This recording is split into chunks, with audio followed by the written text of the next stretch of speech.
பாட வந்தோம், உம் காருண்யத்தை எண்ணி போற்ற வந்தோம். நன்றி சொல்லி உம்மை பாட வந்தோம், உம் காருண்யத்தை எண்ணி போற்ற வந்தோம். வார்த்தையினால் நீ சொன்னதெல்லாம் கரங்களினால் இன்று நிறைவேற்றினீர். வார்த்தையினால் நீ சொன்னதெல்லாம் கரங்களினால் இன்று நிறைவேற்றினீர். நன்றி நன்றி சொல்வோம் உயிர் உள்ளவரை, ஒன்றும் குறையாமல் காத்திடும் நல்லவரை. நன்றி நன்றி சொல்வோம் உயிர் உள்ளவரை, ஒன்றும் குறையாமல் காத்திடும் நல்லவரை.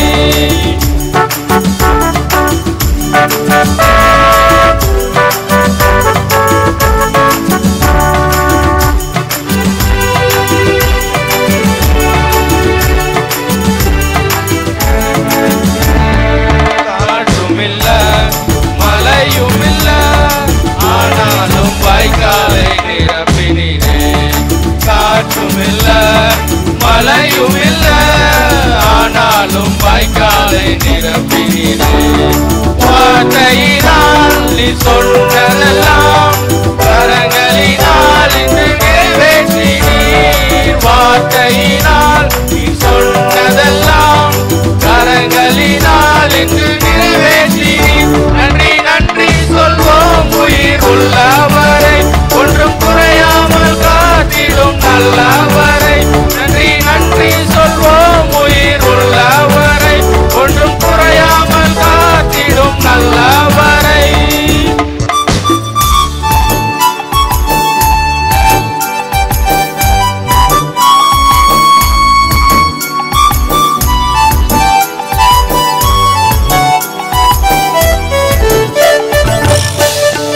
உடன்படிக்கை செய்து நடத்தி வந்தீர், மாறாமல் எப்போதும் காத்து கொண்டீர்.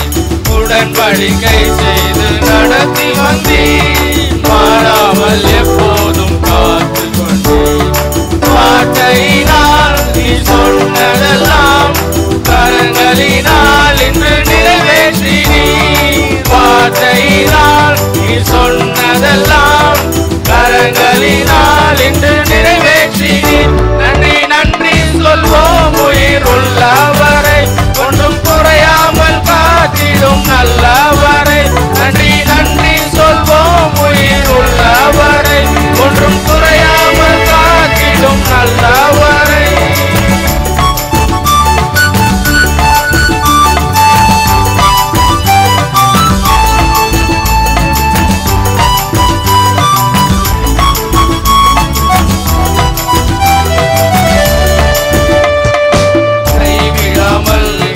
விலகிடாமல் நெருங்கின பாதையிலும் கூட வந்தீர். கைவிடாமல் விட்டு விலகிடாமல் நெருங்கின பாதையிலும் கூட வந்தீர்.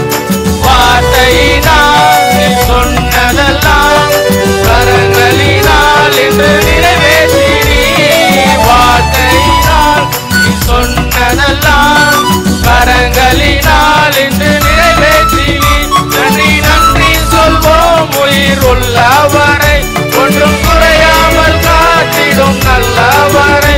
நன்றி நன்றி சொல்வோம் உயிர் உள்ளவரை, ஒன்றும் குறையாமல் காத்திடும் நல்லவரை.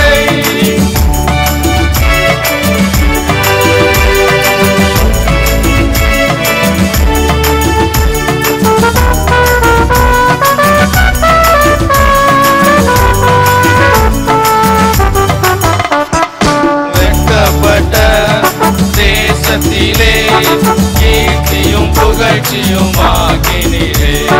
வெட்கப்பட்ட தேசத்திலே கீர்த்தியும் புகழ்ச்சியும் ஆக்கினீரே. வார்த்தையினால் நீ சொன்னதெல்லாம் கரங்களினால் இன்று நிறைவேற்றினீர். வார்த்தையினால் நீ சொன்னதெல்லாம் கரங்களினால் இன்று நிறைவேற்றினீர். நன்றி நன்றி சொல்வோம் உயிர் உள்ளவரை, ஒன்றும் குறையாமல் காத்திடும் நல்லவரை. நன்றி நன்றி சொல்வோம் உயிர் உள்ளவரை, ஒன்றும் குறையாமல் காத்திடும் ஜபத்தை கேட்கிறார், எனக்கு அருள்கிறார். கண்மலை மேல் என்னை வைத்து பாதுகாக்கிறார். அலைகள் என் மேல் புரண்டாலும் அஞ்சிட மாட்டேன். அலைகள் என் மேல் புரண்டாலும் அஞ்சிட மாட்டேன். மலைகள் என் மேல் விழுந்தாலும் பயப்பட மாட்டேன். மலைகள் என் மேல் விழுந்தாலும் பயப்பட மாட்டேன். வறண்ட நிலத்தில் நான் நடந்து சென்றாலும் அறியாமல் திகைத்து நின்றாலும், வறண்ட நிலத்தில் நான் நடந்து சென்றாலும் அறியாமல் திகைத்து நின்றாலும், வருத்தம் தாகம் பசியும் என்னை நெருங்கவில்லையே. வருத்தம் தாகம் பசியும் என்னை நெருங்கவில்லையே. வழி நடத்தும் தேவன் கரம் குறுகவில்லையே. வழி நடத்தும் தேவன் கரம் குறுகவில்லையே. என் ஜபத்தை கேட்கிறார், எனக்கு அருள்கிறார். கண்மலை மேல் என்னை வைத்து பாதுகாக்கிறார். வியாதி வறுமையால் சோர்ந்து விட்டாலும், கதவுகள் எல்லாம் அடைத்து கொண்டாலும், வியாதி வறுமையால் சோர்ந்து விட்டாலும், கதவுகள் எல்லாம் அடைத்து கொண்டாலும், ஒன்றும் என்னை கலங்க வைக்க முடியவில்லையே. ஒன்றும் என்னை கலங்க வைக்க முடியவில்லையே. கர்த்தர் கிருபை என்னை விட்டு விலகவில்லையே. கர்த்தர் கிருபை என்னை விட்டு விலகவில்லையே. என் ஜபத்தை கேட்கிறார், எனக்கு அருள்கிறார். கண்மலை மேல் என்னை வைத்து பாதுகாக்கிறார். கடலில் அலையில் நான் பயணம் செய்தாலும், புயலுமாய் என்னை எதிர்த்து வந்தாலும், கடலில் அலையில் நான் பயணம் செய்தாலும், புயலுமாய் என்னை எதிர்த்து வந்தாலும், எதுவும் என்னை தடுத்து நிறுத்த முடியவில்லையே. எதுவும் என்னை தடுத்து நிறுத்த முடியவில்லையே. கர்த்தர் முன்னே செல்வதாலே கவலையில்லையே.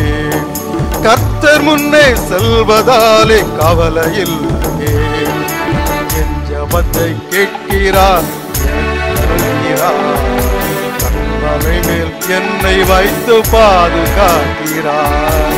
அத்தி மரங்களில் விளைந்திருந்தாலும், திராட்சைகளில் கனியமிழ்ந்தாலும், அத்தி மரங்களில் விளைந்திருந்தாலும், திராட்சைகளில் கனியழிந்தாலும், சுற்றி பஞ்சம் நேர்ந்த போதும் கலக்கவில்லையே. சுற்றி பஞ்சம் நேர்ந்த போதும் கலக்கமில்லையே. கர்த்தர் கருணை என்னை தாங்கும் வருத்தமில்லையே. கர்த்தர் கருணை என்னை தாங்கும் வருத்தமில்லையே. என் ஜபத்தை கேட்கிறார், எனக்கு அருள்கிறார். கண்மலை மேல் என்னை வைத்து பாதுகாக்கிறார். அலைகள் என் மேல் புரண்டாலும் அஞ்சிட மாட்டேன். அலைகள் என் மேல் புரண்டாலும் அஞ்சிட மாட்டேன். மலைகள் என் மேல் விழுந்தாலும் பயப்பட மாட்டேன். மலைகள் என் மேல் விழுந்தாலும் பயப்பட மாட்டேன். என் ஜபத்தை கேட்கிறார், எனக்கு அருள்கிறார். கண்மலை மேல் என்னை வைத்து பாதுகாக்கிறார். ஆரோன் குடும்பத்தாரே, 115 சங்கீதத்தில் 10 வசனம். ஆரோன் குடும்பத்தாரே, கர்த்தரை நம்புங்கள், அவரே அவர்களுக்கு துணையும் அவர்களுக்கு கேடகமுமாயிருக்கிறார். ஆரோன் குடும்பத்தாரே, கர்த்தரை நம்புங்கள், அவரே அவர்களுக்கு துணையும் அவர்களுக்கு கேடகமுமாய் இருக்கிறார். 14 வசனம் சொல்லுகிறது, கர்த்தர் உங்களையும் உங்கள் பிள்ளைகளையும் வர்த்திக்க பண்ணுவார். ஹல்லேலூயா. ஆண்டவருடைய சமூகத்திலே அவருடைய பாதத்திலே அமர்ந்திருக்கிற நாம், ஆண்டவர் நம்மை வர்த்திக்க பண்ண வேண்டும், நம்மை ஆசீர்வதிக்க வேண்டும், என்ற மிகப்பெரிய தாகத்தோடும் வாஞ்சையோடும் அவருடைய சமூகத்தில் வந்திருக்கிறோம். ஆண்டவர் இந்த நாள்ல அவர் சொல்லுகிற வார்த்தை என்னவென்றால், கர்த்தர் உங்களையும் உங்கள் பிள்ளைகளையும் வர்த்திக்க பண்ணுவார். ஆண்டவர் நிச்சயமாக இந்த இடத்திலே காத்திருக்கிற உங்கள் யாவரையும் ஆண்டவர் ஆசீர்வதிப்பார், வர்த்திக்க பண்ணுவார். இந்த நாளில் குடும்பம் அப்படி என்று பார்க்கிற பொழுது இதை குறித்து மிகவும் ஆழமாக மிகவும் அதிகமாக நான் செய்திக்குள்ளாக சொல்ல விரும்புவதில்லை. ஏனென்றால் எல்லாருக்கும் குடும்பம்னா என்னன்னு தெரியும். ஒரு குடும்பம் அப்படிங்கிறது என்ன அப்படிங்கிறது நமக்கு தெரியும். அந்த குடும்பத்தில் நாம் எப்படி ஆண்டவரை மகிமைப்படுத்த வேண்டும் என்பது நமக்கு எல்லாம் தெரியும். ஆனா ஒரே ஒரு செய்தி என்னவென்றால், ஒரு ஆங்கிலத்தில் ஒரு நல்ல வார்த்தை உண்டு, என்லைட்டன் டு லைட் அப்படி ஒரு வார்த்தை. அது வார்த்தை எனக்கு ரொம்ப பிடித்தமான வார்த்தை. Enlighten to light. நமக்குள்ளே ஒளி இருக்கிறது, நமக்குள்ளே எல்லாம் இருக்கிறது, இருந்தாலும் அது எப்படி பிரகாசிப்பது, அதை நாம் மற்றவர்களுக்கு எப்படி நாம் பிரகாசித்து வாழ்வது என்பதற்கு நமக்குள் இருக்கிற இந்த ஒளியை, நமக்குள் இருக்கிற இந்த வாஞ்சையை அப்படி கொஞ்சம் தூண்டி விடுகிற ஒரு அனுபவம் தான் இப்படிப்பட்ட கூடுகை. எல்லாருக்கும் குடும்பத்தை பற்றி தெரியும். தாய் யார், தகப்பன் யார், கணவன் யார், மனைவி யார், பிள்ளைகள் யார், பெற்றோர் யார், நம்முடைய முன்னோர்கள் யார், எல்லாம் தெரியும். ஆனாலும் நம்முடைய குடும்பங்கள் எப்படி வாழ வேண்டும் என்று ஆண்டவர் எதிர்பார்க்கிறார். நீங்கள் கர்த்தரோடு இருந்தால் அவர் உங்களோடு இருப்பார். நீங்கள் கர்த்தரோடு இருந்தால் அவர் உங்களோடு இருப்பார். நீங்கள் என் கற்பனைகளை கை கொண்டால், என் கட்டளைகளின்படி நடந்தால், என் நியமங்களை நீங்கள் கை கொண்டால் நான் உங்களை ஆசீர்வதிப்பேன். இஸ்ரவேலை ஆசீர்வதிப்பதே கர்த்தருக்கு பிரியமானது. பிரியமானவர்களே, இது ஒரு ஆண்டவர் ஆசீர்வதிக்கிற வேளை, ஆண்டவருக்கு நாம் நம்மை ஒப்பு கொடுக்கிற வேளை. ஆண்டவர் ஆசீர்வதிக்க வேண்டும் என்று நாம் எதிர்பார்க்கிறோம். ஆனால் நம்முடைய வாழ்க்கையில் நம்மை ஆண்டவருக்கு நாம் ஒப்பு கொடுக்க வேண்டும் என்று ஆண்டவர் எதிர்பார்க்கிறார். பிரியமானவர்களே, ஆண்டவர் எதிர்பார்க்கிற காரியங்களை நாம் நம்முடைய குடும்பத்திலே நடைமுறைப்படுத்த வேண்டும், நம்முடைய குடும்பத்தில் அதை செயல்படுத்த வேண்டும். இது ஆண்டவர் எதிர்பார்க்கிற ஒரு காரியம். குடும்பம் அப்படி சொல்லும்போது வெளி உலகத்தில் அல்லது உலக பிரகாரம் சொல்ல, குடும்பம் ஒரு கோவில் அப்படி சொல்லுவாங்க. குடும்பம் ஒரு கோவில், குடும்பம் ஒரு பல்கலைக்கழகம் அப்படிமாங்க. குடும்பம் ஒரு பல்கலைக்கழகம், குடும்பம் ஒரு கோவில் என்று உலகத்தார் சொல்லுகின்றார்கள். உண்மைதான். நம்முடைய குடும்பம் கோயிலாகவும் நம்முடைய குடும்பம் பல்கலைக்கழகமாகவும் மாற வேண்டும் என்று இந்த உலகத்தில் உள்ள மக்கள் எதிர்பார்க்கிறார்கள். அதுபோல ஆண்டவர் நம்மை எதிர்பார்க்கிறார். பிரியமானவர்களே, ஒரு வசனத்தை உங்கள் முன்வைக்க விரும்புகிறேன். ஏசாயா தீர்க்கதரிசியின் புத்தகத்தில் 8ஆம் அதிகாரம் 18ஆம் வசனத்தை எடுத்தவர்கள் யாராவது ஒரு சத்தம் போட்டு வாசிக்கலாம். ஏசாயா 8:18.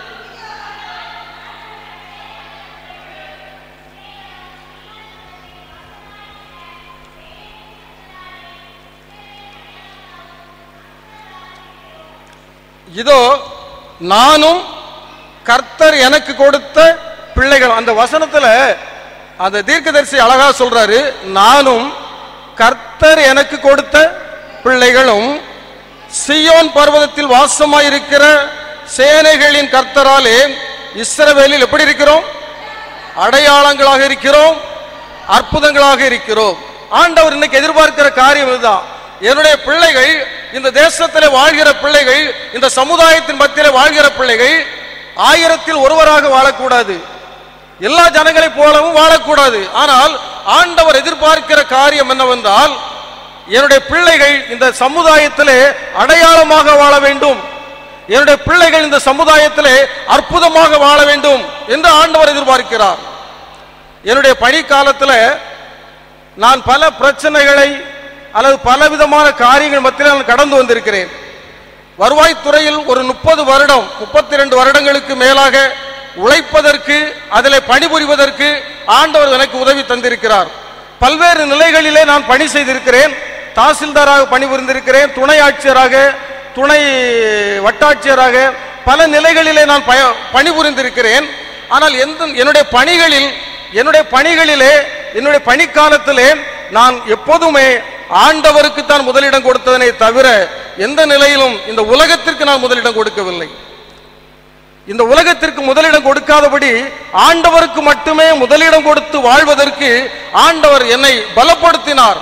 இது என்னுடைய சுயபலம் அல்ல, ஆண்டவர் என்னை பலப்படுத்தினார். ஒரு முறை நான் திருச்சியில பணிபுரிகின்ற பொழுது அங்கே முழுவதும் பிராமணர்கள் தான், முழுவதும் பிராமணர்கள். அந்த இடத்துல பணிபுரிகின்ற பொழுது ஒரு நாள் ஒரு 11 மணி அளவில் ஒரு உயர்ந்த ஒரு மனிதர், நல்ல பதவியில் இருந்த மனிதர், 80 வயது இருக்கும், அவர் வந்திருந்தார். 80 வயதான நிலையில ஒரு வயது முதிர்ந்த நிலையில் ஒரு வந்திருந்தார். வந்து இப்படி உதவி ஆணையரை பார்க்க வேண்டும் என்று வந்தார். வந்த உடனே சரி வாருங்கள் சொல்லி உள்ளே அழைத்து உள்ளே அவளை அனுப்பினார்கள். வந்து எனக்கு வணக்கம் தெரிவித்தார். உட்கார சொன்னேன். கொஞ்ச நேரம் பேசிக்கொண்டே இருந்தோம். அப்ப நான் கேட்டேன் அவங்ககிட்ட, ஐயா பெரியவர் வந்திருக்கீங்க, ஏதாவது உங்களுக்கு நான் உதவி எதுவும் பண்ணணுமா, என்னுடைய கார்பரேஷன்ல இருந்து ஏதாவது நான் உங்களுக்கு ஏதாவது ஹெல்ப் பண்ணணுமான்னு கேட்டேன். அவர் ஒரு வார்த்தை சொன்னாரு, நான் அதுக்காக ஒன்றும் வரல, ஒரு அப்ளிகேஷனோடு வரல, நான் ஒரு அப்ளிகேஷனுக்கும் நான் வரல, ஆனா ஒரே ஒரு காரியத்துக்காக வந்தேன், உங்களை பார்க்கறதுக்காக வந்தேன். I want to meet you அப்படின்னாரு. என்னை பார்க்கறதுக்காக வந்திருக்கீங்களா, ரொம்ப சந்தோஷம் ஐயா அப்படின்னு. எதற்காக என்னை பார்க்க வந்தேன் அப்படின்னு அவர் சொன்னார். அதுக்கு அடுத்தால, இப்படியும் ஒரு அதிகாரி இருக்க முடியுமா, அப்படி ஒரு அதிகாரி இருக்கிறாரா, அப்படி எனக்குள்ளாக பல சந்தேகங்கள் எழும்பியது, அதனால உங்களை பார்க்க வந்தேன் அப்படின்னாரு. எனக்கு கொஞ்சம் சந்தோஷம்தான்.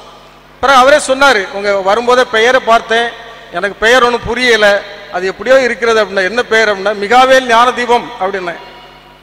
அது என்ன பெயர் அப்படின்னா, நான் ஒரு கிறிஸ்தவன், அதனால கிறிஸ்தவ பெயர், தேவதூதனுடைய பெயர் அப்படின்னு சொன்ன உடனே அவர் ரொம்ப சந்தோஷப்பட்டாரு. அல்லேலூயா. இது நான் இந்த இடத்துல சொல்றது என்னுடைய புகழையோ அல்லது நான் சொல்ல வேண்டும் என்பதற்காக சொல்லல. எதற்காக சொல்ல வந்தேன்னா, இந்த தேசத்திலே நான் அடையாளமாக வாழ முடியும், இந்த தேசத்திலே இந்த சமுதாயத்திலே நம்முடைய குடும்பமும் நாமும் அற்புதமாக வாழ முடியும் என்பதற்கு ஒரு உதாரணமாக இதை சொன்னேன். சில காரியங்களை மட்டும் நான் உங்களோடு கிட்ட பகிர்ந்து கொள்ள விரும்புகின்றேன். சில காரியங்களை உங்கள் முன் வைக்க நான் விரும்புகிறேன். முதலாவது, குடும்பம் என்பது என்ன? What is a family? குடும்பம் என்பது என்ன? ஒரு குடும்பம் என்பது எப்படி இருக்கும்? இது எல்லாரும் தெரியும். ஒரு குடும்பத்தினுடைய ஆரம்பம் ஒரு கணவன் மனைவி, ஒரு புருஷன் ஒரு ஸ்திரீ, இதுதான் குடும்பத்தினுடைய ஆரம்பம். கணவன் மனைவி, பிறகு இவர்கள் தான் குடும்பத்தினுடைய தலைவராக தலைவியாக இருக்கிறார்கள். ஒரு கணவனும் மனைவியும் தான் குடும்பத்தினுடைய தலைவர், ஒரு தலைவி. அதற்கு பிறகு அவளை சார்ந்து வாழ்கின்றவர்கள் டிபெண்டன்ஸ், அவளை சார்ந்து வாழ்கின்றவர்கள் யார் என்றால் வயதான பெற்றோர்கள் ஒன்று, இரண்டாவது பிள்ளைகள், இவர்கள் தான். இதுதான் ஒரு குடும்பத்தினுடைய அமைப்பாக நம்முடைய பகுதிகளில் இருக்கிறது. பல நாடுகளில் அப்படி அல்ல, தலைவர் கணவன் மனைவி பிள்ளைகள், அது மட்டும்தான். வயதான பெற்றோர் எங்கே இருப்பார்கள் என்றால் அவளுக்கு வீடுகளில் இடம் கிடையாது. எங்க இருப்பாங்க? முதியோர் இல்லத்தில் இருப்பாங்க. இன்றைக்கு நம்முடைய பகுதிகளிலும் முதியோர் இல்லங்கள் பெருகி பெருகி பெருகி வருகிறது. ஏன்னா நம்முடைய உறவுகள் அது கொஞ்சம் அப்படியே விலகி செல்லி கொண்டே இருக்கிறது. வயதான பெற்றோர்களை கவனிப்பதிலிருந்து நாம் விலகி சென்று கொண்டே இருக்கிறோம். ஆகவே குடும்பத்தில் 2 அடுக்கு தான் இருக்கிறோம், 3 அடுக்கு குடும்பத்தில் இருக்கணும். ஒரு வயதான பெற்றோர், ஒரு கணவன் மனைவி, அடைய பிள்ளைகள், இந்த 3 அடுக்கு கண்டிப்பாக ஒரு குடும்பத்தில் இருந்தால் அந்த குடும்பம் ஆசீர்வாதமாக இருக்கும்.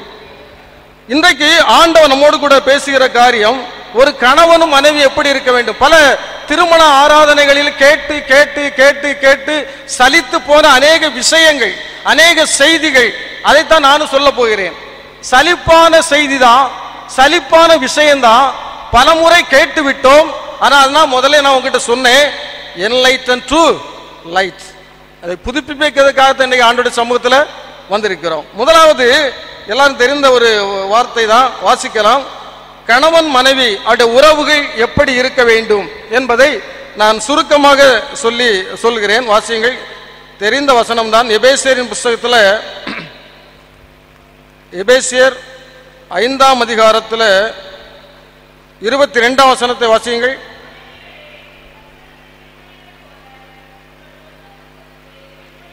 மனைவிகளே, கர்த்தருக்கு கீழ்ப்படுகிறது போல உங்கள் சொந்த புருஷருக்கு கீழ்ப்படியுங்கள். முதலாவது, ஒரு குடும்பம், ஒரு கணவன் மனைவி இருக்கிற அந்த குடும்பத்தில் மகிழ்ச்சியும் சந்தோஷமும் இருக்க வேண்டும் என்றால் வேதத்தின்படி நாம் வாழ வேண்டும். அது ரொம்ப முக்கியமான காரியம். வேதாகமத்தினுடைய வார்த்தைகள் என்ன சொல்லுகிறது, அதன்படி நாம் வாழ கற்றுக்கொள்ள வேண்டும். இங்கே வேதம், இங்கே பவுல் சொல்கிறார், மனைவிகளே கர்த்தருக்கு கீழ்ப்படுகிறது போல உங்கள் சொந்த புருஷருக்கு நீங்கள் கீழ்ப்படியுங்கள். முதலாவது, ஒரு கணவன் மனைவிக்குள்ள உறவுகளில் அநேக இடங்களில் விரிசல் வருகிறது. எப்படி என்றால் இந்த ஒரு விஷயத்துல தான். கீழ்ப்படிதல் என்பது மிக முக்கியமான காரியம். இது கர்த்தருக்குள் கீழ்ப்படியுங்கள் சொல்றாரு. கொலோசேர் புஸ்தகத்துல 3ஆம் அதிகாரம் 18ஆம் வசனத்தை வாசியுங்கள். கொலோசேர் 3:18.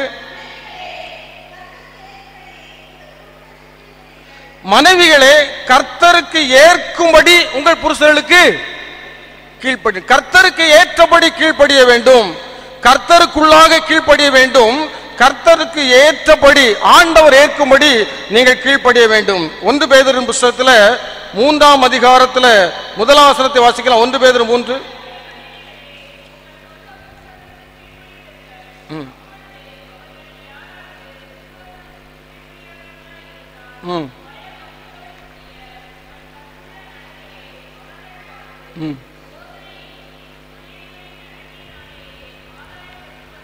பேதுரு கொஞ்சம் வித்தியாசமா சொல்றாரு. அதாவது மனைவிகளே நீங்கள் உங்கள் கர்த்தருக்கு ஏற்றபடி கீழ்ப்படியுங்கள் அப்படின்னு பவுல் சொல்றாரு. பேதுரு சொல்றாரு அவர் கொஞ்சம் யதார்த்தமா ஒரு நிஜ வாழ்க்கையை அப்படி பிரதிபலித்து பேசுகிறார். என்ன நடக்கிறது உலகத்துல அப்படிங்கிறத கவனித்து அதை உள்வாங்கி அதை வெளிப்படுத்துகிறார். அவர் சொல்றாரு சில குடும்பங்கள்ல கணவன்மார் சரியா இருக்க மாட்டாங்க. அவங்க அவங்களுக்கு குடும்பத்தை நடந்தது கூட தெரியாது. தேவ வசனத்திற்கு கீழ்ப்படியாதவர்களாய் இருந்தால், பயபக்தியோடு கூடிய உங்கள் கற்புள்ள நடக்கையை அவர்கள் பார்த்து போதனை இன்றி, நீ சொல்லவே கூடாது, சொல்ல வேண்டிய அவசியம் இல்லை, போதனை இன்றி மனைவிகளின் நடக்கையினாலே ஆதாயப்படுத்திக் கொள்ளப்படுவார்கள். ஒரு மனைவியினுடைய நடக்கையினாலே அவர்கள் ஆதாயப்படுத்திக் கொள்ளப்படுவார்கள். முதலாவது, ஆண்டவருக்கு ஏற்றபடி நாம் கீழ்ப்படிய வேண்டும், கர்த்தர் கேட்கும்படி கீழ்ப்படிய வேண்டும். ஒருவேளை கணவன் ஒரு முரடனாக இருக்கிறார், திருவசனத்தை கேட்காதவாறு இருக்கிறார். எனக்கும் கோயிலுக்கு நீ ஆலயத்துக்கு புறப்பட்டு போறீங்க, ஏமா எனக்கும் ஆலய சம்பந்தம் கிடையாது, நீ போயிட்டு வா அப்படி அனுப்புறாரு. பரவாயில்ல, சண்டை போட வேண்டாம், வந்துருங்க. தொடர்ந்து அப்படி வந்து கொண்டே இருக்கிற பொழுது இங்க பேதுரு சொல்றாரு, நீங்கள் உங்கள் நடக்கையினாலே அவர்களை ஆதாயப்படுத்திக் கொள்வீர்கள். நம்முடைய நடக்கையை பார்த்து அவரே சொல்வாரு, ஏமா நானும் கோயிலுக்கு வரேனே அடுத்த வாரம், அவர் சொல்வார். உங்களுடைய நடக்கையினாலே நீங்கள் உங்களுடைய புருஷரை ஆதாயப்படுத்திக் கொள்வீர்கள். நம்முடைய வாழ்க்கையில நாம் மனைவிகள் ஆண்ட புருஷர்களுக்கு கீழ்ப்படியும் பொழுது அதுல பல சிக்கல்களும் இருக்கிறது, பல பிரச்சனைகள் இருக்கிறது. ஆனால் மனைவிகளுக்கு மிகவும் அவசியமான ஒரு காரியம் பொறுமை. என்ன வேணும்? பொறுமை. பொறுமை இல்லாத கீழ்ப்படிய முடியாது. ஒரு கணவர் ஒரு காரியத்தை சொல்றாருன்னா பொறுமையா ஆமா அப்படி கேட்டா கீழ்ப்படுகிற எண்ணம் வரும். பொறுமை இல்லைன்னா என்ன முடியாது, கீழ்ப்படிய முடியாது. ஒரு ஒரு ஒரு வீட்டில் ஒரு கணவர் மனைவி இருக்கிறாங்க.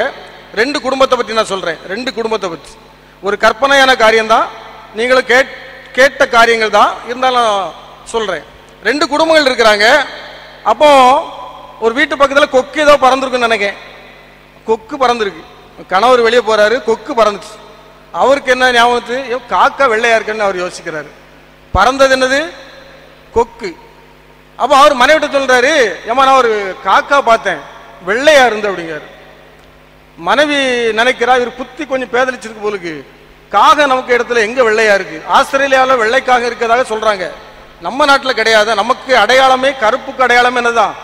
காகம் தான். இவர் வெள்ளைய சொல்றாரு அப்படின்னு உடனே அந்த மனைவி மனசுக்குள்ள யோசிச்சுட்டு, ஆமா நீங்க சொன்னா சரியாத்தான் இருக்கும், காக்கா வெள்ளையாத்தான் இருக்கும், நீங்க சொன்னா சரியாத்தான் இருக்கும். அப்போ ரொம்ப பிரச்சனை இல்லை. காலையில் டிஃபன் முடிஞ்சு சந்தோஷமா அவர் வீட்டுக்கு அவர் வேலைக்கு போயிட்டாரு. இந்த அம்மா சந்தோஷமா வழக்கம் போல சீரியல் பார்த்துட்டு இருக்காங்க. நடந்துட்டு முடிஞ்சு போச்சு. அடுத்த ஒரு குடும்பத்தில் இன்னொரு குடும்பம், அதுக்கு இதே போல தான் அவரும் வெள்ளை கொக்கை பார்த்துட்டாரு. அவர் சொல்றாரு, ஏம்மா ஒரு வெள்ளை காக்காவை பார்த்தேன் அப்படின்னு. அது எப்படிங்க வெள்ளை காக்கா இருக்கும்? ஏன்னா பார்த்தேனே, அது எப்படி பார்க்க முடியும்? வெள்ளை காக்கான்னு கிடையாது. எவனை கண்ணால பார்த்தோமா சத்தம் கூடுது, அண்ணே அது கிடையாது, வாய்ப்பே கிடையாது. உன திரும்ப திரும்ப நான் சொல்லிட்டு இருக்கேன், நான் பார்த்தேன்னா பார்த்தேன், நீ நம்ம ஏன் விதாண்டவாதம் பண்ணிட்டு இருக்க? அப்போ சவுண்டு மாறுதே போகுது, போகுது, அப்படியே ஸ்பீடாக போயிட்டே இருக்குது. அதுக்கு போய் என்ன நடக்குதுன்னு உங்களுக்கு தெரியும், நான் ஏன் சொல்லணும்? இது சொல்ல வேண்டிய அவசியம். நீங்கள் எத்தனை வருஷம் கணவன் மனைவியுமா இருக்கீங்க, எத்தனை குடும்பங்களை பார்த்திருப்பீங்க. இதுக்கு நான் வந்து சொல்லிட்டு இருக்கணுமா? சொல்ல வேண்டிய அவசியம் இல்லை. சவுண்டு கூடிச்சு. கூடின உடனே அவருக்கு கோவம் வந்துச்சு. ஏமா உன் டிஃபன் வேண்டாம், ஒன்று வேண்டாம், நான் ஹோட்டலில் போய் சாப்பிட்டுடுறேன். உடனே ஹோட்டலில் போயிட்டார். அவர் மத்தியானம் வரல, சாயந்தரம் வரல, அவருக்கு கோவம். என்ன ஆகி போச்சு? ஒரு குடும்பம் சொல்லுது அது உண்மைதான் ஐயா, நீங்கள் சொன்னால் சரியாக தான் இருக்கும், முடிஞ்சு போச்சு, ஒரே மேட்டரில் முடிஞ்சிச்சு. இவர் வந்து இந்த மனைவியினுடைய காரியம், அந்த மனைவி சொன்ன சரிதானே, வெள்ளக்காக்கா இல்லைங்கிறது சரிதான் தப்பா? இப்போ நான் உங்ககிட்ட கேள்வி கேட்குறேன். இதே கேள்வியை இப்போ உங்ககிட்ட இந்த குரூப்பில் கேட்டேன்னு வச்சுக்கலாம். உங்கள் கணவர் வந்து வெள்ளைக்காகவும் தயவுசு கையெல்லாம் தூக்கி சொல்ல மாட்டேன், அப்படிப்பட்ட ஆள் நான் கிடையாது, அப்படிலாம் சொல்ல மாட்டேன். அதனால சும்மா தைரியமாக இருக்கேன். உங்ககிட்ட இருந்தால் எந்த ரியாக்ஷனையும் நான் எதிர்பார்க்கவே மாட்டேன். அதனால் நீங்கள் தைரியமாக ஃப்ரீயாக அப்படி ஃப்ரீயாக இருங்க, கேட்டுக்கிட்டே இருங்க. கை தூக்க சொல்லுவாரோ, ஆக்ஷன் பண்ண சொல்லுவாரோ அப்படிலாம் கிடையாது, அதெல்லாம் சொல்லவே மாட்டேன். அப்போ இப்போ அந்த கேள்வி உங்ககிட்ட வைக்கிறேன்.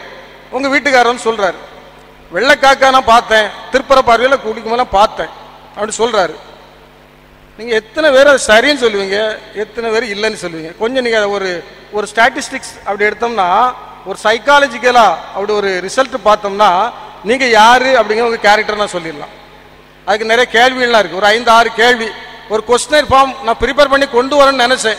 அப்படி கொண்டு வந்திருந்தா 10க்கு 8 மார்க் எடுத்திருந்தா இவங்க சரியான நல்ல மனைவி, கணவரத்தில் அன்புள்ள மனைவி, டிக் அடிச்சிடலாம். 10க்கு 3 மார்க் எடுத்தாச்சுன்னா இவங்க தங்களுடைய திறமை இன்னும் வளர்த்துக்கொள்ளணும், குடும்பத்தில் அன்பை வளர்த்துக்கொள்ளணும். அப்படி ஒரு கொஸ்டினர் ஃபார்ம் ரெடி பண்ண நினைச்சேன். அதுக்கு இன்னைக்கு வாய்ப்பு இல்லை, நீங்கள் தந்தாலும் தூக்கி தூர வீசிடுவீங்க, ஏன்னா அதுக்குள்ள நேரமும் இல்லை, அதனால ப்ரிப்பேர் பண்ணலை. ஆக முதலாவது மனைவி என்ன செய்யணும்? கணவனுக்கு கீழ்ப்படிய வேண்டும். ரெண்டாவது வேகமாக முடிச்சிருந்தேன், நேரம் ஆகிட்டே இருக்கிறது. ரெண்டாவது வேதம் சொல்லுகிறது ஒரு கணவனுடைய கடமை என்ன அப்படி வேதம் சொல்லுகிறது. எபேசியரின் புஸ்தகத்தில் 5ஆம் அதிகாரம் 25ஆம் வசனத்தை வாசிங்கள். எபேசியர் 5:25.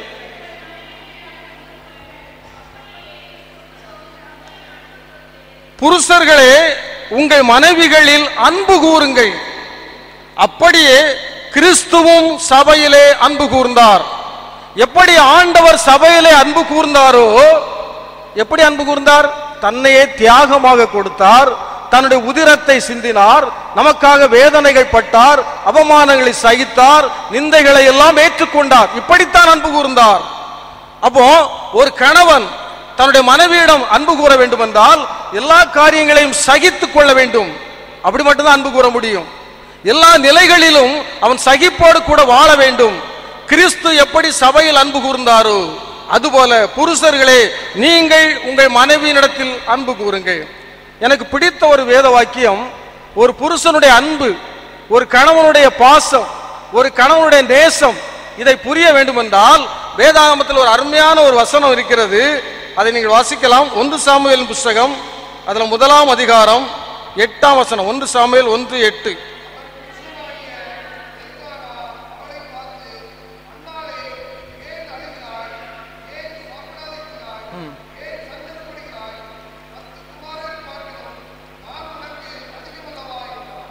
ஒரு அற்புதமான ஒரு வசனம் இதுங்க. இதை விட ஒரு மனைவியினிடத்தில் ஒரு கணவன் அன்பு கூறக்கூடிய வார்த்தை பார்க்கவே முடியாது வேதத்துல. எல்கானா சொல்றாரு, அன்னாளை பார்த்து சொல்றாரு, ஏன் சஞ்சலப்படுகிறாய், ஏன் சாப்பிடாமல் இருக்கிறாய், ஏன் அழுகிறாய்? எவ்வளவு விசாரிக்கிறார் பாருங்க.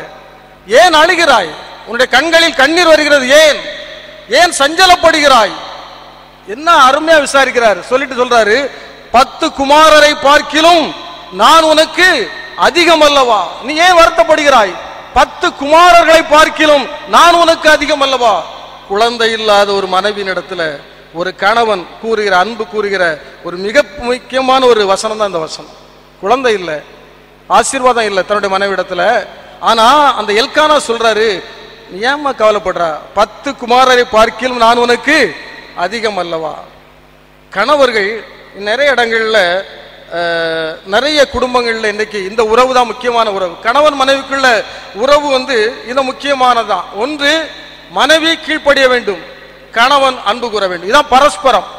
இந்த ரெண்டும் சரியா இருந்தாச்சுன்னா குடும்பம் சிறப்பா இருக்கும், மகிழ்ச்சியா இருக்கும். இதுல ஏதாவது ஒன்றுல குறைவு ஏற்பட்டாச்சுன்னா குடும்பத்துல குழப்பங்கள் உருவாகிடும். எனக்கு தெரிஞ்ச ஒரு டிப்டி கலெக்டர் என்னுடைய நண்பர் தான். அவர் சொன்னார், சார் என்னுடைய மகளுக்கு ஒரு அலையன்ஸ் பார்க்கணும், நான் வந்து கத்தோலிக்க மதத்தில் பார்க்குறேன் அலையன்ஸ், உங்கள் ஊரில் நிறைய கத்தோலிக்கர்கள் இருக்கிறார்கள, கொஞ்சம் சொல்லி எனக்கு தாருங்களான்னு சொல்லிட்டு சொன்னார். அப்போ நான் சொன்னேன், சரி நீங்கள் உங்கள் பயோடேட்டாவையும் ஃபோட்டோவையும் அனுப்புங்க அப்படின்னேன். சரின்னாரு. ஒரு மாதம் ஆச்சு, ஒன்றும் அனுப்பலை, பயோடேட்டா வரல, ஃபோட்டோவும் வரல. அப்போ நான் திரும்ப ஃபோனில் கேட்குறேன், சார் பயோடேட்டா ஃபோட்டோ அனுப்புன்னு சொல்லல, என்னாச்சு அப்படின்னு கேட்குறேன். அப்போ அவர் சொன்னார், என்னுடைய மனைவி சென்னைக்கு போயிருக்கிறா, அதனால் வந்த பிறகு நான் அனுப்புகிறேன் அப்படின்னாரு. சரி அப்படின்னு விட்டேன். ஒரு மாதம் கழித்து நான் பேருந்து நிலையத்தில் அவரை தற்செயலாக சந்திக்க நேரிட்டது. என்ன சார் நீங்கள் மகளுடைய பயோடேட்டா அனுப்ப சொன்னீங்களே, என்ன அனுப்பலையே, எப்போ அனுப்புவீங்கன்னு கேட்டேன். அப்பமா அவர் சொல்கிறாரு, இல்லை என்னுடைய மனைவி மகளும் வெளியூரில் இருக்கிறாங்க, நான் வந்தோடனே அனுப்புகிறேன்னாரு. சரின்ட்டு நான் சொல்லலை, அப்படியே விட்டுட்டேன். இப்போ அதுக்கு பிறகு மனம் திறந்து பேசினார். அடுத்த சொன்னார், சார் தப்பாக நினைக்காதுங்க, நானும் என்னுடைய மனைவியும் பேச மாட்டோம், எங்களுக்குள்ள பேச்சுவார்த்தை கிடையாது, நான் வந்து மாடியில் இருக்கிறேன். அவர் சொல்கிறார், நான் வந்து மாடியில் இருக்கிறேன், என்னுடைய மனைவி மகளும் வீட்டில் கீழே இருக்கிறாங்க. சரி பரவாயில்ல, வித்தியாசமான வாழ்க்கை தான் சொல்லிட்டு அவர்கிட்ட கேட்டேன்.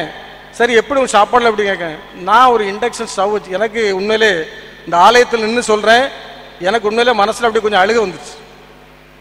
அவர் சொல்கிறாரு, நான் ஒரு இண்டக்ஷன் ஸ்டவ் வச்சுருக்கிறேன், அதில் நான் காலையில் சாப்பிட்டுடுவேன், மத்தியானம் ஹோட்டலில் சாப்பிடுவேன், நைட்டில் முடிஞ்சால் நானே டிஃபன் போட்டு விடுவேன். எனக்கு ரொம்ப வேதனையாக இருந்துச்சு.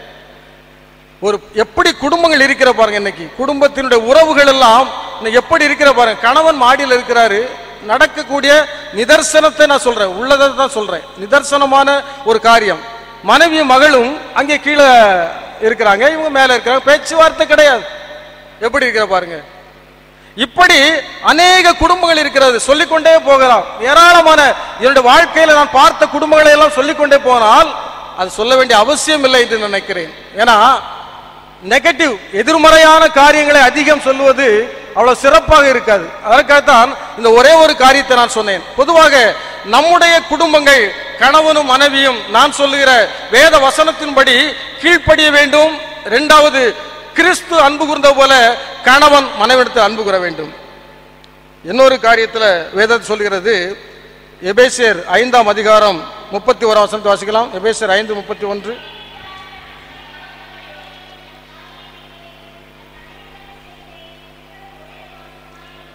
மனுஷன் தன் தகப்பனையும் தன் தாயையும் விட்டு தன் மனைவியுடன், அந்த வார்த்தை சொல்லுங்க, என்ன சொல்றீங்க, இசைந்து, தன் மனைவியுடன் இசைந்து இருவரும் ஒரே மாம்சமாய் இருப்பார்கள்.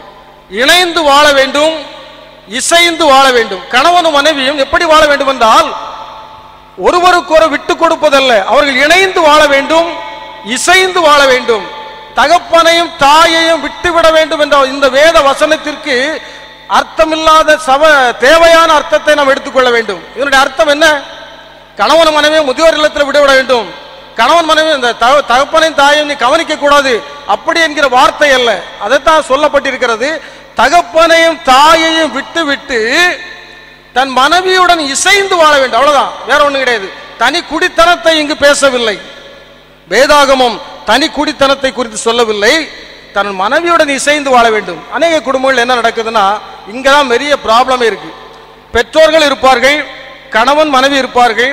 கணவன் தன்னுடைய பெற்றோருக்கு அடியிலே அல்லது அவளோடு கூட வாழ்ந்த நிலையில் பல வருடங்கள் தன்னுடைய பெற்றோரு கூட வாழ்ந்திருக்கிறான். இப்போ கணவன் சம்பாதிக்கிறான், தன்னுடைய மனைவியை அவன் ஒரு திருமணம் செய்து கொள்கிறான். இப்பொழுது கணவன் மனைவியும் தனி குடும்பம். ஆனா சில குடும்பங்கள் என்ன நடக்குன்னா, தன்னுடைய கணவன், அந்த கணவன் அதாவது மனைவி கணவன், அவருக்கு பெற்றோருக்கு பிள்ளை அந்த பையன், அந்த பையன் இதற்கு முன்னால் எப்படி நடந்தானோ, எப்படி அவனுடைய வருமானத்தை என்னுடைய கையிலே கொடுத்தானோ அதுபோல அவன் கொடுக்க வேண்டும் என்று அநேக குடும்பங்களில் எதிர்பார்க்கிறார்கள். அது தவறான விஷயம். இதைத்தான் வேதம் சொல்லுகிறது. திருமணம் ஆயிற்றா மனைவியுடன் இசைந்து வாழ வேண்டும், அதுக்காக பெற்றோரை விட்டுவிடக்கூடாது, மனைவியுடன் இசைந்து வாழ வேண்டும், அவ்வளவுதான். பெற்றோர்கள் தன்னுடைய அநேக குடும்பங்களில் தலையீடில் இருக்கிறதுனால தான் நிறைய குடும்பங்கள் இன்னைக்கு சிதைந்து சின்னாபின்னமாகி கொண்டிருக்கிறது. இந்த நம்முடைய குடும்ப உறவுகளில் இது மிக முக்கியமான காரியம். வேதத்துல ஒரு இணையான தம்பதியை நான் அடிக்கடி பார்க்கலாம். வேதத்துல ஒரு தம்பதி, அந்த தம்பதி பேர் சொல்லுங்க பார்ப்போம். எப்போ பார்த்தா அவங்க ரெண்டு பேர் அந்த பேரை சொல்லிட்டே இருப்பாங்க. வேதத்துல ரொம்ப அதிகமான இடத்துல சொல்லல, ஒரு 4 இடத்துல மட்டும் தான் சொல்லப்பட்டிருக்கிறது. ஒரு கணவன் மனைவி, அவருடைய பேர் அடிக்கடி ஜோடியா தான் சொல்லுவாங்க. அந்த பேர் சொல்லுங்க. யாரு யார் சொன்னா? இப்ப சத்தம் அங்க இருந்துல வருது, இவ்வளவு இடத்தையும் தாண்டி அங்க இருந்து வருது பாருங்க சத்து. அல்லேலூயா. யாரு? ஆக்கில்லா. சரி, அவங்களுக்கு நான் ஒரு இன்னைக்கு புக்கு கொண்டு வரல, ஐயாட்ட ஒரு புக்கு கொடுத்துடுறேன் பரிசு. வேற யாரும் சொன்னீங்களா? சொல்லலையா? மனசுல யாராவது சொன்னீங்களா? ஆக்கில்லா பிரிஸ்கில்லா ஒரு அருமையான குடும்பம். அதை பற்றி விலைக்கு சொல்ல போகல, நேரம் ஆயிற்று. ஆக்கிலா பிரிஸ்கில்லா எப்போது பார்த்தாலும் அந்த பெயரில் இணைந்தே இருக்கும். ஆக்கிலா பிரிஸ்கில்லா, ஆக்கிலா பிரிஸ்கில்லாவை வாழ்த்துங்கள், ஆக்கிலா பிரிஸ்கில்லாவை தெரிவிக்கிறார்கள். அப்படி பவுல் சொல்றாரு. ஆக்கிலா பிரிஸ்கில்லா அவருடைய ஊழியத்திற்கு துணையாக இருந்தவர்கள். முதலாவது கணவன் மனைவி எப்படி இருக்க வேண்டும் என்று உங்களோடு கூட ஆண்டோட வசனத்தின் அடிப்படையில் பகிர்ந்து கொண்டேன். இரண்டாவது பிள்ளைகள், நம்முடைய பிள்ளைகளை நாம் எப்படி வளர்க்க வேண்டும், எல்லாம் தெரிந்த காரியங்கள் தான். எபேசியர் புத்தகத்தில் 6ஆம் அதிகாரம் முதல் அதுல வசனங்கள் இருக்கிறது. முதல் வசனத்தை வாசிக்கலாம். பிள்ளைகளை உங்கள் பெற்றோருக்கு நீங்கள் கீழ்ப்படியுங்கள், இது நியாயம். 4ஆம் வசனத்தை வாசிங்க. 4ஆம் வசனம்.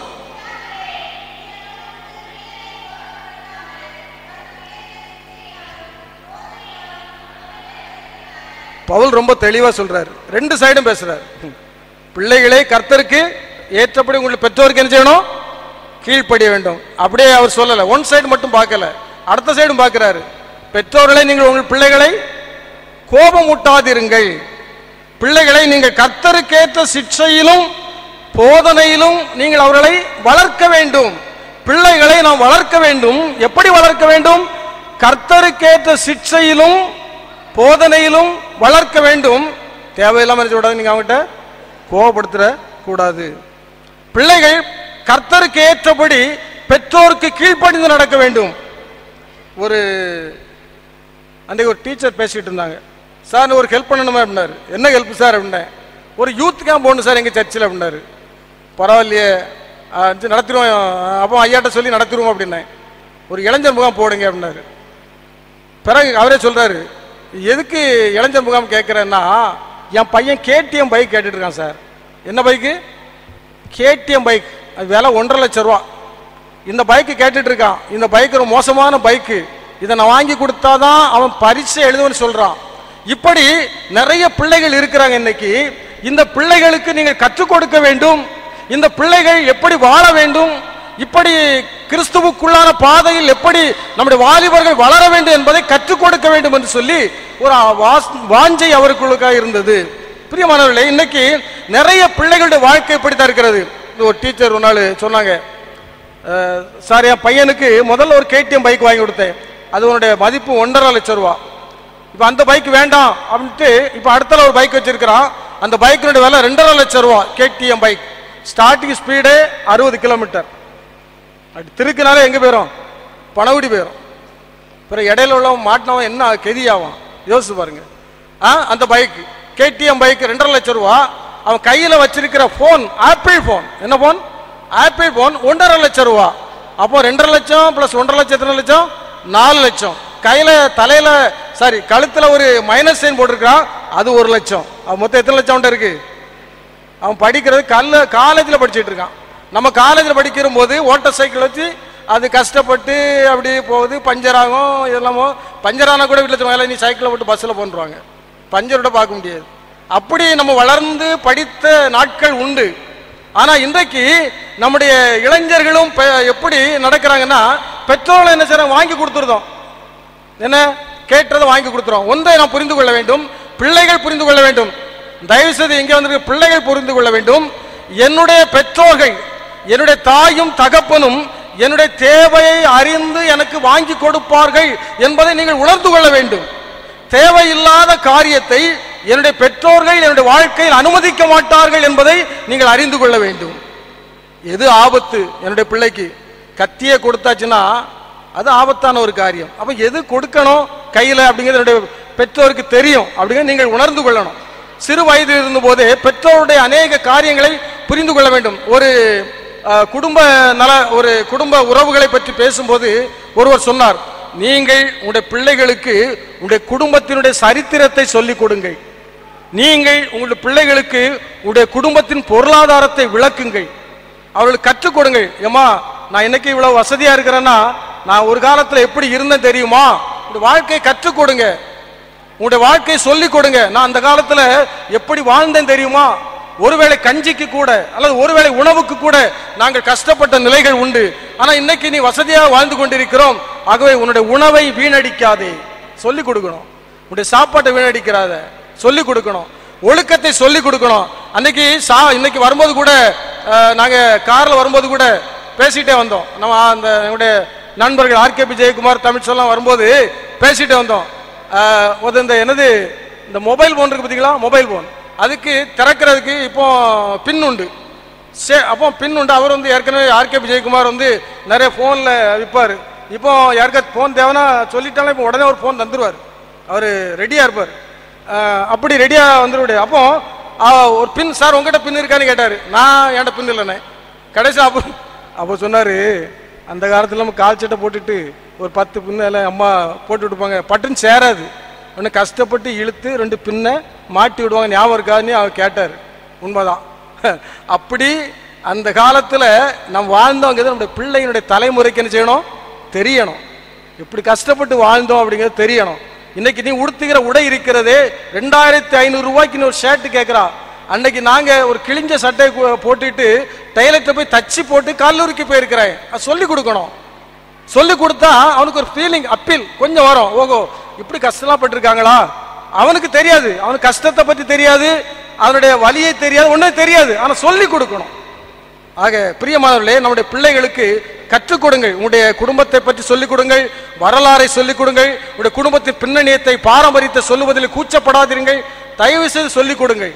ஆண்டவர்களை ஆசீர்வதிப்பார். இந்த பிள்ளைகள் பெற்றோர்கள் உறவு ரொம்ப மேன்மையான உறவு.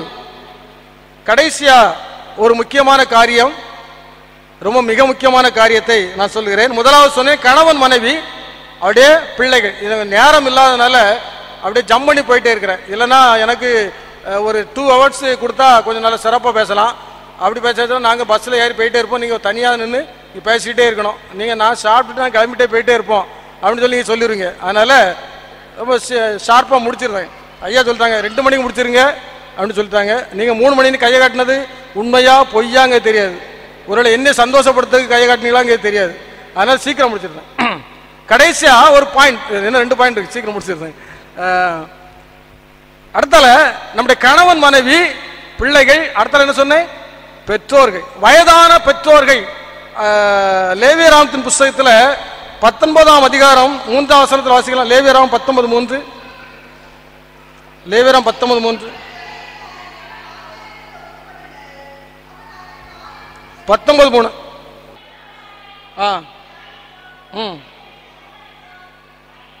போதும் போதும். உங்களில் அவனவன் தன் தன் தாய்க்கும் தன் தன் தகப்பனுக்கும் பயந்திருக்கவும். பெற்றோர்களை நீங்கள் என்ன செய்யணும், ஆதரிக்க வேண்டும். பெற்றோர்களை கனம் பண்ண வேண்டும். நான் ரொம்ப ஷார்ப்பா முடிச்சிருந்தேன். வயதான நிலையில் இருக்கிற பெற்றோர்கள், இதை குறித்து ஒரு காரியத்தை நான் உங்களுக்கு தகவலை சொல்லி முடிக்கிறேன்.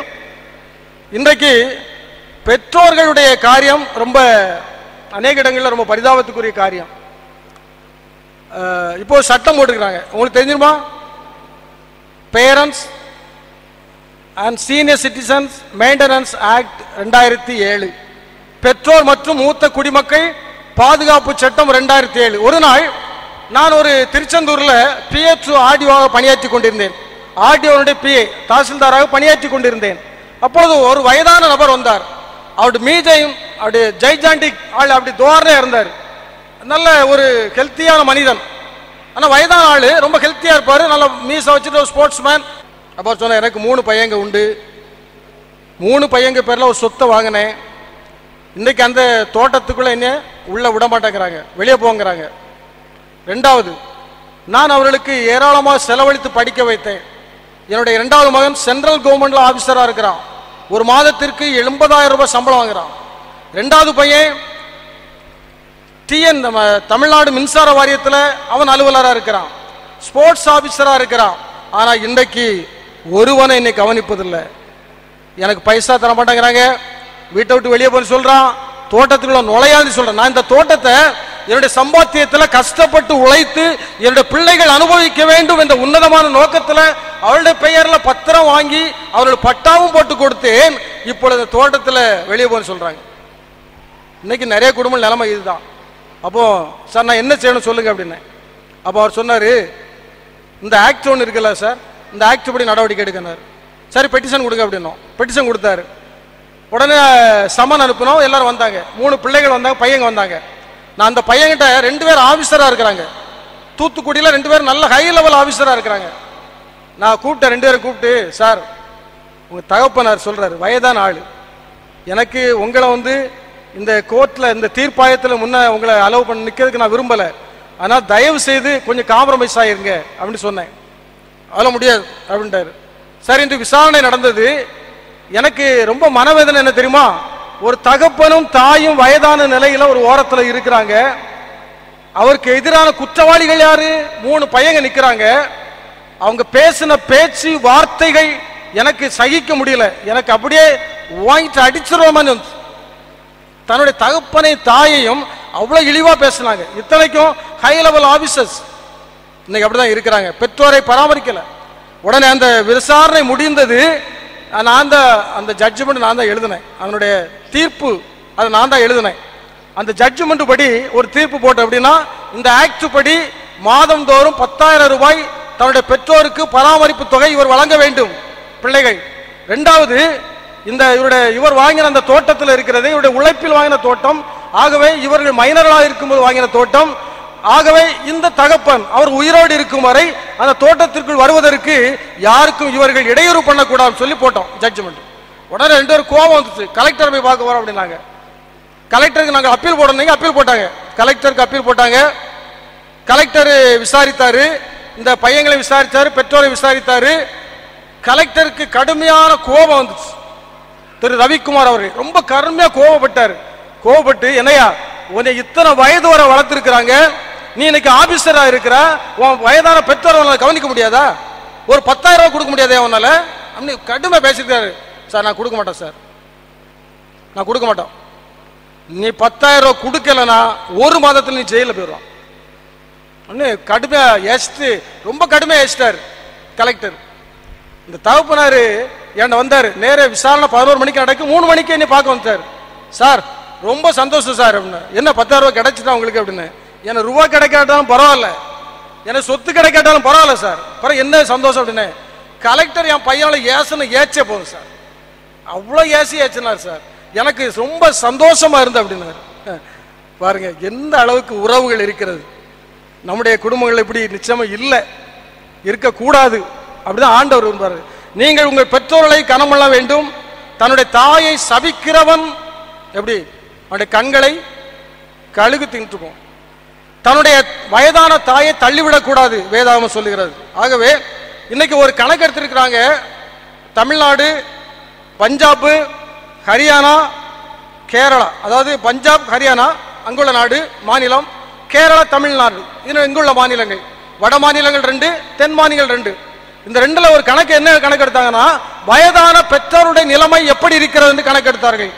அதுல எப்படி ரிப்போர்ட் பண்ணிக்கிறாங்க பாருங்க. பஞ்சாப்ல என்ன பண்றாங்கன்னா, தகப்பனையும் தாயையும் வயதான நிலையில் கேவலமான வார்த்தைகளால் பேசுகிறார்கள், அடிக்கிறார்கள் என்று சொல்லி ஒரு ரிப்போர்ட் வந்திருக்கிறது.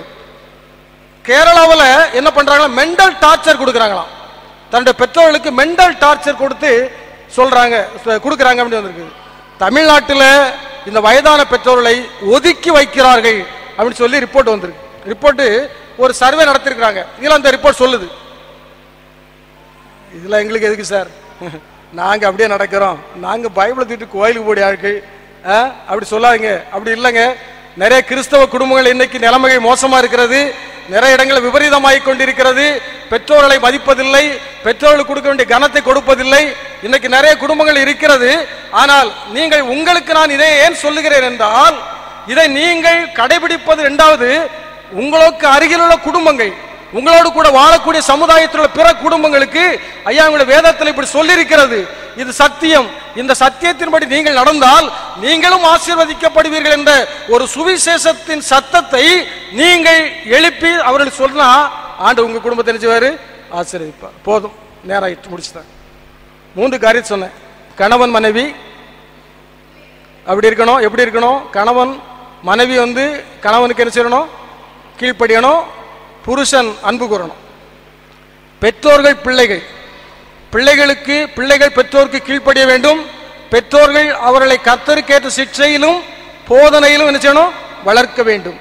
3வது வயதான பெற்றோர்கள், அவர்களுக்கு நாம் கொடுக்க வேண்டிய கனத்தை கொடுக்க வேண்டும்.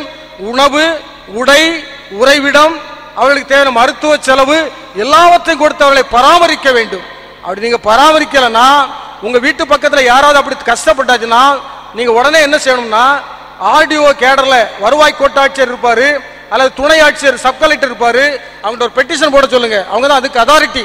அந்த பெட்டிஷன் போட சொல்லிட்டீங்கன்னா அவங்க விசாரித்து இந்த பராமரிப்பு தொகை சட்டத்தின்படி வழங்குவதற்கு உத்தரவிடுவார்கள். இது நீங்க தெரிஞ்சுக்கிடணும். அதுக்காக சொன்னேன். கடைசியா ஒரே ஒரு காரியம் சொல்றேன். சகோதரர்கள், அதே முடிச்சுட்டேன், வசனங்கள் சொல்ல நேரம் இல்லை. சகோதரர்கள், ரொம்ப குடும்பத்தில் இன்னைக்கு நிறைய குடும்பங்கள பிரச்சனை சகோதரர்கள் தான். சொத்து, பணம், இதுல நிறைய குடும்பங்கள் அன்பு ஐக்கியமெல்லாம் விளைகிறது. நீங்க சகோதரர்கள் நம்ம குடும்பங்கள் என்ன செய்யணும்? கிறிஸ்தவ குடும்பங்கள் என்ன செய்யணும்? ஒற்றுமையா இருக்கணும். எனக்கு தெரியும் நிறைய குடும்பங்கள்ல அந்த பெற்றோர்கள் மறைந்த பிறகு, தாயும் தகப்பனும் மறைந்த பிறகு அநேக குடும்பங்கள்ல என்ன நடக்கிறது என்று எனக்கு தெரியும். நிறைய குடும்பங்கள்ல பிரிவினைகள், நிறைய குடும்பங்கள்ல சகோதரர்களும் சகோதரிகளும் பேசாம தனித்தனியாக இருக்கிறார்கள். தனித்தனி தீவுகளாகி விட்டார்கள், அந்நியர்களாகி விட்டார்கள். சகோதர சகோதரிகள் என்ற இணக்கம் இல்லை. நம்ம கிறிஸ்தவ குடும்பங்கள் அப்படி கூடாது, இருக்கக்கூடாது. சரிதானா? அல்லேலூயா. சாட்சிகள், இயேசுவின் சாட்சிகள், சாட்சிகள், உலகில் நாங்கள் சாட்சிகள், சாட்சிகள், இயேசுவின் சாட்சிகள். வேலைக்காக நன்றி செலுத்துகிறோம். கர்த்தர் நீர் எங்களுக்கு தந்த ஒரு கிருபை நேரம், கர்த்தர் எங்களுக்கு தந்த ஒரு அனுக்கிரக காலம். ஆண்டவரே, இந்த நாட்களிலே உங்களுடைய சத்தியத்தை நாங்கள் கேட்பதற்கு உதவி செய்ய நன்றி செலுத்துகிறோம். குடும்பத்தின் உறவுகள் எப்படி இருக்க வேண்டும் என்று ஆண்டவருடைய வசனங்கள், உங்களுடைய வார்த்தைகள் எங்களுக்கு கற்றுக் கொடுக்கிறது சுவாமி. அதன்படி நாங்கள் வாழ்வதற்கு ஆண்டவரை துணை செய்வீராக. பெற்றோராக, பிள்ளைகளாக, வயதான பெற்றோராக ஆண்டவரை பல்வேறு நிலைகளிலே உங்களுடைய ஆலயத்தில் நாங்கள் கூடி வந்திருக்கிறோம். ஆண்டவரே, எங்களுடைய பொறுப்புகளும் எங்களுடைய கடமைகளும் என்ன என்பதை ஆண்டவரை எங்களுக்கு வேதத்தின் வெளிச்சத்திலே எங்களுக்கு நீர் கற்றுத்தந்திருக்கிறீர், எங்களை போதித்திருக்கிறீர். இந்த போதனையிலே நாங்கள் உறுதியாக நிற்கவும், இந்த உலகத்திலே நாங்கள் சாட்சி உள்ள குடும்பங்கள். மிக சிறப்பான ஒரு செய்தியை கேட்டோம். இந்த நாளிலே நம்மத்திலே தேவ செய்தி கொடுத்த அருமையான சகோதரருக்கு மனமார்ந்த நன்றியை தெரிவித்துக் கொள்கிறேன். மீண்டுமாக இந்த கடமலை குன்று ஆலயத்தில் நமக்கு கொடுத்து உதவிய அருமையான தலைமை போதகர் ஐயா அவர்களுக்கும், உதவி குருக்களுக்கும் மற்றும் சபையின் மூப்பர்கள், விசேஷமாக சபை செயலர் திரு டேவிட் சாலமோன் அவர்களுக்கும் மனமார்ந்த நன்றியை நான் தெரிவித்துக் கொள்கிறேன். ஜெபம் செய்வோம். ஜெபத்திற்காக நம்ம எல்லாரும் எழுந்து நிற்போம். எழுந்து நின்று கண்களை மூடி ஆண்டவரை நோக்கி நாம் ஜெபிப்போம். நீர் மாத்திரம் போதும், நீர் மாத்திரம் போதும், நீர் மாத்திரம் போதும் எனக்கு, நீ மாத்திரம் போதும், நீ மாத்திரம் போதும், நீ மாத்திரம் போதும் எனக்கு. அன்பின் நல்ல ஆண்டவரே, ஆசீர்வதிக்கப்பட்ட நல்ல நாளின் மாலை வேளைக்காக நன்றியோடு மை ஸ்தோத்திரிக்கிறோம், நன்றி செலுத்துகிறோம். 2019 ஆண்டு அக்டோபர் மாதம் 13ஆம் நாளிலே ஆண்டவரே, எங்களுடைய ஆலயத்திலே வைத்து அருமையான திருச்சபை மக்கள் கூடி உம்மை ஆராதிக்க தந்த வாய்ப்பிற்காக நன்றி சொல்லுகிறோம். நீர் இந்த ஆலயத்தை தம்முடைய பிள்ளைகளுடைய குடும்ப கூடுகைக்கென்று தெரிந்து கொண்டபடியினால் நன்றியோடு உம்மை ஸ்தோத்திரிக்கிறோம், நன்றி செலுத்துகிறோம். திருநெல்வேலி டவுன் சர்ச்சிலிருந்து போதகராக, குடும்பமாக, விசுவாசிகளாக கூடி வரச் செய்து ஆண்டவர் குடும்பமாய் ஆராதிக்கவும், ஏசப்பா நல்ல வார்த்தைகளை பெற்றுக்கொள்ளவும், ஜெபிக்கவும் நீர் ஏற்படுத்தின நல்ல தயவுக்காக உமை நன்றியோடு ஸ்தோத்திரம் நன்றி செலுத்துகிறோம். நீ தந்த இந்த ஐக்கிய விழாவுக்காக, ஐக்கிய நிகழ்வுக்காக உமை நன்றியோடு ஸ்தோத்திரிக்கிறோம் ஐயா. இந்த நாளிலும் கூட ஒவ்வொரு குடும்பத்தையும் தரந்தரம் பேர் பேராக ஆண்டவர் ஆசீர்வதிப்பீராக. குடும்பத்தில் உள்ள சிறு பிள்ளைகள், வாலிப பிள்ளைகள், பெரியவர்கள் எல்லாரையும் ஆசீர்வதியும் கர்த்தாவே. இந்த நாளிலும் கேட்ட சத்தியங்களின்படி ஒவ்வொருவரும் தங்கள் வாழ்க்கையை அமைத்து கொள்ள கர்த்தர் கிருபை செய்யும். ஆண்டவருக்குள் வாழ்கிற நல்ல குடும்பமாய், ஆண்டவர் வாசம் பண்ணுகிற குடும்பமாய் இருக்க கர்த்தர் கிருபை செய்யும்படியாக உம்மை நோக்கி நாங்கள் கெஞ்சி மன்றாடுகிறோம் கர்த்தாவே. உம்மை சேவிக்கிற, உமக்கு பயப்படுகிற, உமக்காய் வாழ்கிற குடும்பங்களாக பிரகாசிக்க கர்த்தர் கிருபை செய்வீராக. ஏசப்பா, இந்த நாளில் சிந்தித்த வசனத்தின்படி ஆண்டவரே, கணவன், மனைவி, பிள்ளைகள், சகோதரர்கள், பெற்றோர்கள் எப்படியெல்லாம் இருக்க வேண்டும் என்று சொல்லி எங்களுக்கு கற்று தந்தீரே. நீர் தந்த வசனங்களிலே நாங்கள் நிற்க கர்த்தர் எங்களுக்கு கிருபை செய்யும்படியாக ஜெபிக்கிறோம். அதன் மூலம் 128ஆம் சங்கீதத்தில் சொல்லப்பட்ட இவ்விதமாய் கர்த்தருக்கு பயப்படுகிற மனுஷன் ஆசீர்வதிக்கப்படுவான். உன் மனைவி வீட்டோரங்களில் கன்னிதரும் திராட்சை கொடி போல் இருப்பாள். உன் பிள்ளைகள் பந்தய சுற்றிலும் ஒலிவ மர கன்றுகளைப் போல் இருப்பார்கள். நீ உன் பிள்ளைகளின் பிள்ளைகளையும் இஸ்ரவேலுக்கு உண்டாகும் சமாதானத்தையும் காண்பாய். அந்த ஆசீர்வாதங்கள் ஒவ்வொரு குடும்பங்களிலும் இன்னும் தங்க வேண்டும் என்று உமை நோக்கி நாங்கள் கெஞ்சி மன்றாடுகிறோம். பேரருளை பொழிந்தருளும் நன்மையா நிரப்பும் ஆண்டவரை. இன்னும் இந்த திருச்சபையோடு ஒட்டின இதர சபை விசுவாசிகள் உண்டு. அவர்கள் எங்கிருந்தாலும் அவர்களையும் ஆசீர்வதியும். அந்த பேராயர், எல்லா ஆயர்கள், எல்லா சபைகள், எல்லா ஊழியக்காரர்களையும் நாங்கள் நினைக்கிறோம். எல்லா இறை மக்களையும் ஆசீர்வதியும். திருநெல்வேலி பேராயும் இன்னும் வளர்ச்சி அடைய கர்த்தர் கிருபை செய்வீராக. எங்களோடு இருக்கிற எங்களுடைய ஆண்டவரே, இந்த திருச்சபையினுடைய போதகர் அம்மா, பிள்ளைகள், ஆண்டவரே, இன்னும் சபை கமிட்டி உறுப்பினர்கள், ஆண்டவரே, இதர விசுவாசிகள், இந்த நாளில் செய்தியை கொடுத்தவர்கள், ஆண்டவரை பாடல் வழி நடத்தினவர்கள் எல்லாரையும் ஆண்டவர் இந்த வேளையில ஆசீர்வதிக்க வேண்டும் என்று செபிக்கிறோம். தொடர்ந்து ஆசீர்வதியும் காத்துக்கொள்ளும். இந்த திருச்சபையில் வைத்து நடத்துவதன் மூலமாக திருச்சபையினுடைய எல்லா ஆசீர்வாதங்களும் பிள்ளைகளுடைய வாழ்க்கையில ஆண்டவரை பன்மடங்காக தங்கியிருக்க வேண்டும் என்று செபிக்கிறோம். ஒவ்வொரு குடும்பமும் உம்மால் ஆசீர்வதிக்கப்பட்ட குடும்பங்களாய் காணப்பட கர்த்தர் கிருபை செய்யும். குடும்ப வாழ்வில் குறைகள் உண்டானால் நிறைவுபடுத்தும், தேவைகள் உண்டானால் சந்தியும். இன்னும் சாட்சி உள்ள ஒரு குடும்ப கூடுகை அடுத்த வருடமும் இவர்கள் நடத்திட கர்த்தர் இரக்கம் செய்ய வேண்டும் என்று செபிக்கிறோம். தொடர்ந்து தம்முடைய பிள்ளைகள் இந்த இடத்தை விட்டு கடந்து போகும்போது கர்த்தருடைய பிரசன்னம் இருக்கட்டும். பிரயாணங்களை வாய்க்க பண்ணும். நல்ல ஆசீர்வாதங்களோடு புறப்பட்டு போக கர்த்தர் கிருபை செய்ய வேண்டும் என்று செபிக்கிறோம். தாழ்த்துகிறோம், சமர்ப்பிப்பு கொடுக்கிறோம். துதி, கன, மகிமை ஒருவருக்கே செலுத்துகிறோம். அருள்நாதர் இயேசு கிறிஸ்துவின் வழியாக வேண்டுகிறோம். ஜெபங்களும் அன்பும் கிருபை இரக்கம் நிறைந்த நல்ல ஆண்டவரே, ஆமீன். என் ஆத்துமாவே கர்த்தரை ஸ்தோத்திரி, என் உள்ளமே ஆத்துமாவே கர்த்தரை சகல பர்லியும் பர்பாது. ஆமென். நம்முடைய கர்த்தராகிய இயேசு கிறிஸ்துவினுடைய கிருபையும் பிதாவாகிய தேவனுடைய அன்பும் பரிசுத்த ஆவியானுடைய ஐக்கிய சிநேகமும் உங்கள் அனைவரோடு கூட என்னென்றைக்கும் தங்கி இருப்பதாக. கர்த்தர் உங்களோடு இருப்பாராக. தேவ சமாதானத்தோடு சென்று வாருங்கள்.